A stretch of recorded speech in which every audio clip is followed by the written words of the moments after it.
India Australia के match में Brad Hogg ने सचिन तेंदुलकर को बोल्ड मारा इन 2007। तेंदुलकर जब लौट के पेविलियन जाने लगा, ब्रैड हॉग के लिए बहुत बड़ा अचीवमेंट था, क्योंकि ब्रैड हॉग अभी नया था, नौसिखिया था 12 साल पहले, और तेंदुलकर का विकेट लेना अपने आप में बहुत बड़ी अचीवमेंट थी किसी बॉलर के लिए। उसने बोल्ड मारा सचिन तेंदुलकर।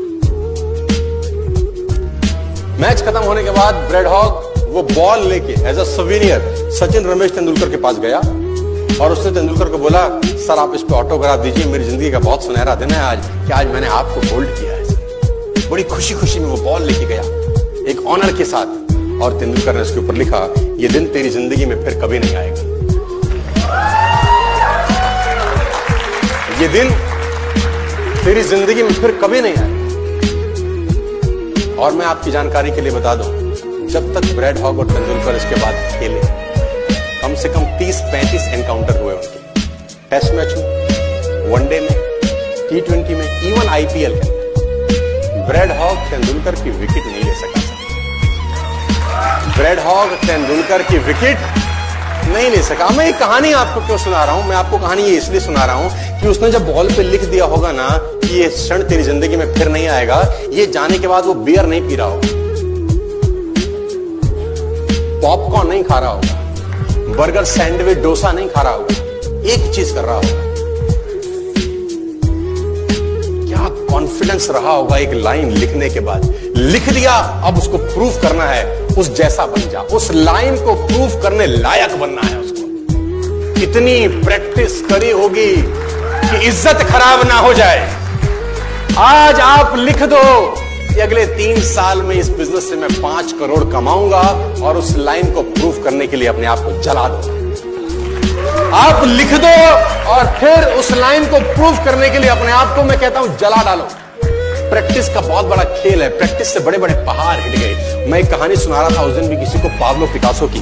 पाब्लो पिकासो दुनिया के सर्वश्रेष्ठ पेंटर हुए, MF हुसैन से भी बड़े पेंटर हुए Pablo Picasso. Pablo Picasso New York में एक स्ट्रीट में घूम रहे थे, तो एक लेडी उनसे टकराई। उस लेडी ने पहचान लिया, यू आर पाब्लो पिकासो, मैंने आपको पहचान लिया। भागी भागी गई, एक पेपर लेके आई और पाब्लो के हाथ में दिया, सर आप एक बहुत बड़े पेंटर हैं, can you draw something for me? क्या तुम मेरे लिए कुछ स्केच ड्रॉ कर सकते हो? उसने एक पेपर लिया, एक पेंसिल लिया और कुछ स्केच ड्रॉ किया उस लेडी के हाथ में। 30 सेकंड में पलट के दिया। उसने बोला, lady this is for you, this is a painting worth 50 lakh rupees. This painting cost 50 lakh rupees. Lady को तो विश्वास ही नहीं हुआ कि how a person paint a painting in just 30 seconds worth rupees 50 lakh. तो वो लेडी गई 3-4 जगह से उसका रेट पता किया। उसने बोला, it's a Pablo Picasso painting ma'am. उसने बोला, yes it's a Pablo Picasso painting. कितने का खरीदोगी? मैडम कम से कम 50 लाख रुपए हम आपके दे सकते हैं। Lady was shocked, my dear, she was shocked. 50 lakh रुपए की पेंटिंग 30 सेकंड में। उसने पता किया पाब्लो पिकासो कहां है। ढूंढी एग्जीबिशन कहीं थी पाब्लो पिकासो की।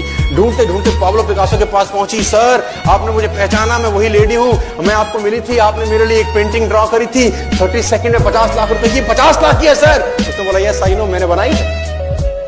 उसने बोला, सर मैं सीखना चाहती हूं 30 सेकंड में 50 लाख की पेंटिंग कैसे बनाई। पाब्लो ने कहा, लुक मैम, जो पेंटिंग आपने 30 सेकंड में 50 लाख की बनी हुई देखी, उसको बनाने के लिए मुझे 30 साल लगे। 30 साल लगे। It took me 30 long years to draw a painting worth ₹50 lakh in just 30